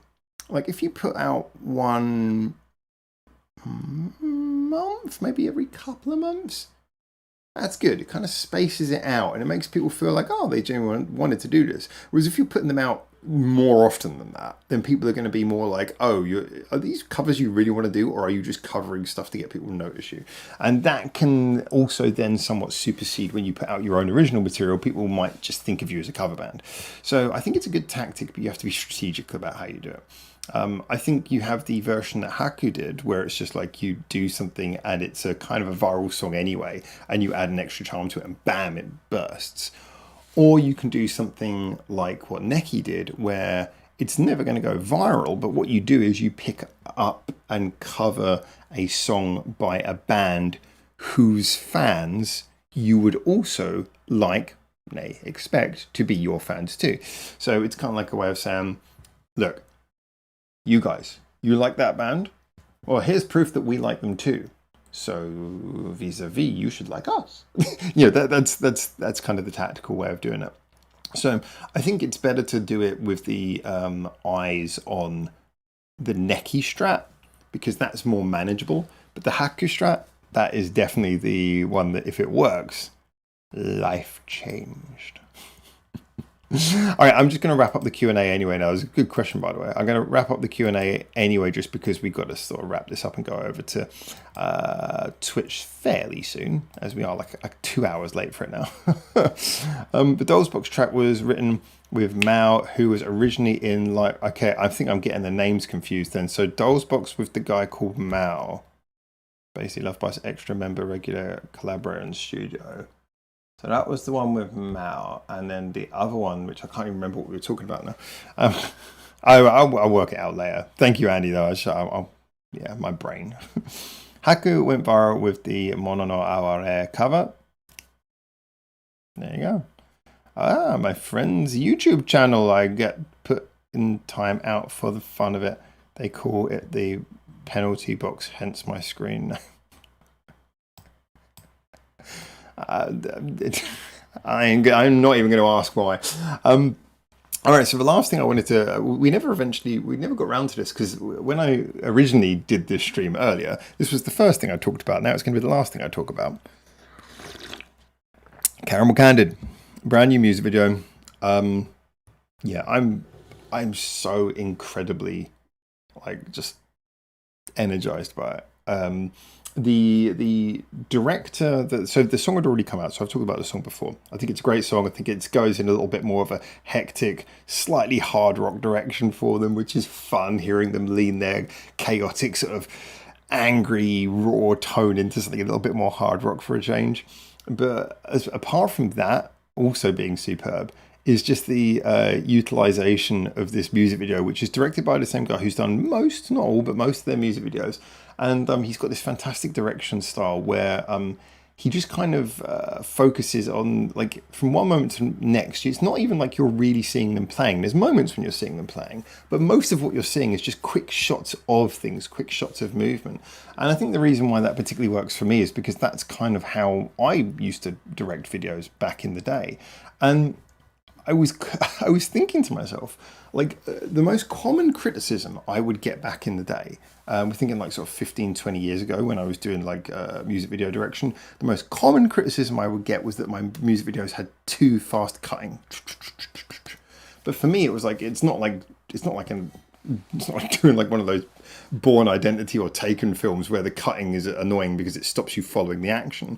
It's no, this is cutting because it's just supposed to be a visceral thing. It's you're just supposed to be taking in the images. It's just supposed to be hitting you, and your brain's and you're supposed to watch this multiple times. This is a short thing you're supposed to watch multiple times. So it's you're being fed all this information and you can just take it in with your eyes and you can see something different each time. I used to like that, but I used to get a lot of criticism for that. Some criticism. But the funny thing is that it seems as time's gone on, the general vibe of music video direction has shifted more towards the way that I used to direct videos. And for a while, I actually slowed down my cutting because of the fact that it was obvious that it wasn't what people wanted. Maybe it's a little bit that. Maybe it's partly me coming to Japan as well during that time. But yeah, I kind of slowed down my cutting and everything. And now I'm just kind of thinking, I was watching that video and I was thinking to myself, look, there's such a great job with the direction. I'm thinking, do you know what? Yeah, fuck it. I'm just gonna direct. I'm directing 2 videos. Well, actually, I'm directing 3 videos right now. One of them's quiet, but I'm directing 2 videos right now, which are publicly known about. And one of them is a ballad, so it is going to be slow. In fact, it's already been pretty much edited, and it looks really nice. The other one though is a fast song where I've got a lot of fast cutting, and I was looking back and I was thinking, I think I actually slowed myself down subconsciously with this. So I was re-looking at my cuts. I was like, you know what? No, I'm just going to direct it the way I want to. And I was actually thinking though, I just do it the way that looks right for me. So I'm going to cut that video up and make it a little bit more psychotic because I don't know. I feel like this is honestly, this is the thing. I keep on talking about how music these days, I think, in my opinion, I think we live in the golden age of music. Music right now in Japan is the best it's ever been. And I do genuinely think that I was born in an era where music was great. But I feel like the vibe of music, at least in Japan, the way music is going, it's going more and more towards my personal tastes. Everything is going more and more towards my personal taste. I don't know if that just makes me the luckiest bastard in the world. But I look at stuff like Japan, and I've said this before, I have loved Japanese music since 1999, I think is soft when I can work out when I got into it. And certainly by 2004, Japanese music was predominantly pretty much all the music I listened to. And yet, you ask me right now, you compare the music I loved in 2006, and there's some music I love from 2006. You compare that to the music from 2006 that I loved, compared to the music I loved in 2016.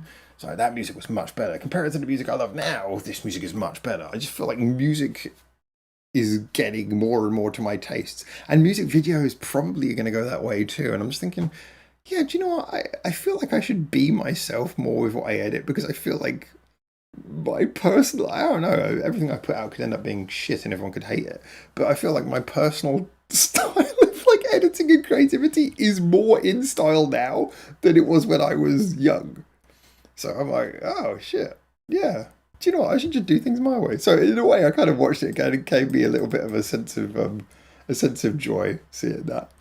Um, Mark says, I think Nemo used covers very effectively during COVID. I agree, although that was a very different era, very different time, very different situation. I stand by what I said earlier about the quality of their covers, but yeah, I think the strategy was spot on. I remember when like Ningenis became massive during COVID, although that wasn't a cover, but you know, it was an interesting time, COVID. People were willing to sit down and listen to 6 minute long songs. Oh man. Number six says the other covers were of the bands the other covers were of the bands they did the Haku Day show with and the upcoming show on the. I gotta be honest, I'm not really sure what that means. Sorry, dude. I just joined the Discord. Yay! Welcome. Will there be a link shared there where you start your Twitch stream? I think someone will probably put the Twitch link in here. So yeah, we're gonna go. I'm gonna go over there in a minute. We will start soon, I promise. Nemophilus covers were done pretty straight and almost excessive initially. Yeah, I mean, this is what I said earlier, so probably as we're running a little bit long, I'm probably not going to repeat it too much. But as I say, just for me, it's like there was nothing wrong with their covers, but the whole point of a cover is you cover it not just to go, I can play that. You cover it to show that you can bring something to it. And for me, they do, like for a band who went on to be so creative later in their career, which hasn't ended yet, admittedly. It's just like those initial covers. I was like, you have not brought anything to these songs. More of a way of being visible. Pandemic. Yeah, exactly. No piss takes a week, but I love both MV and song. For Caramel CANDiD? Yeah. I mean, yeah. It was brilliant. It was really brilliant. I think they did a fantastic job. I was so genuinely so glad to see it. It's fairly simple. It's a music video that definitely follows the style that we've seen in their videos before, but they keep it fresh by changing up the environment. And the director's smart enough to throw in like little what I call signature scenes. Like there'll be like little clips, little moments where you go, oh yeah, that little thing that happens in this video, like the bit of her dropping the teddy bear off the stairs, and then the bit where she's getting dragged on the floor by SIITA. You know, I mean, these are like little moments where even though the video aesthetically and stylistically is similar to a lot of their other videos, those things help it stand out as being, oh yeah, you recognize it. And he says, oh, all right, thank you. Cool, so Andy's given link information. Jeff says a lot of those Nemophila covers were done from each musician's home, then edited together. That is true. Mark says, I discovered Japanese music as a whole just over a year ago, and it's all I listen to now. Damn, nice. I mean, good. Welcome. Yeah, definitely. I think when we get over to Twitch, that might be something. If you're over on the Twitch, we can hopefully dive into that a little bit more as well. Like I said, I'm probably going to wrap this up fairly soon because of the fact that I know there's people waiting for the Twitch for over a couple of hours now. This stream has been nightmarish, but it's actually been pretty good as well. Don't we have a motto? Oh, we don't have a motto anymore. We don't have a motto anymore. No, that motto is gone motto.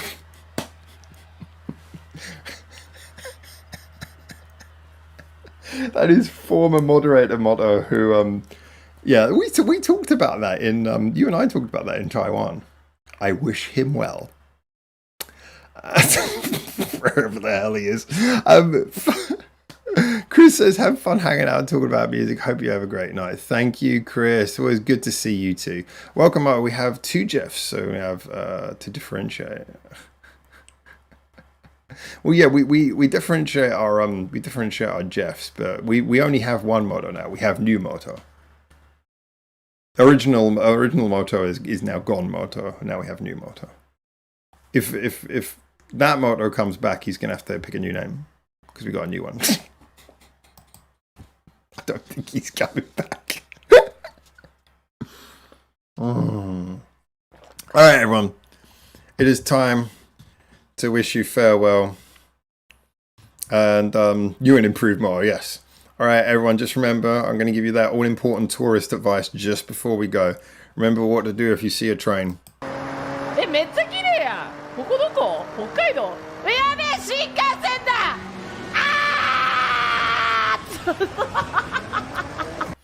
All right, so tourist advice dispensed. All right, so time for the bog roll. I will see you all over on Twitch, hopefully. Get your Twitch links ready. I'll see you over there, Motto, as well. Enjoy the infinite bog roll. And I will, catch you over on Twitch. Sorry everything's running late. I mean, for what it's worth, it's 4 a.m. for me right here now. It's 4 a.m. for Mirai as well. So, all of these technical difficulties and everything has certainly pushed us to the limit. But I think it's going to be a shorter Twitch than usual today, just because we're not going to have many suggestions with so many of the people not being around today. But there'll still be a few songs, and hey, if everything's going well, I might add a couple more on the end. I don't know. It's pretty. It's 4 a.m. But let's see. Anyway, all right. See you over on Twitch in a moment. I'll get things set up as quickly as I can. And until I do see you there, for now, ciao, ciao, everyone.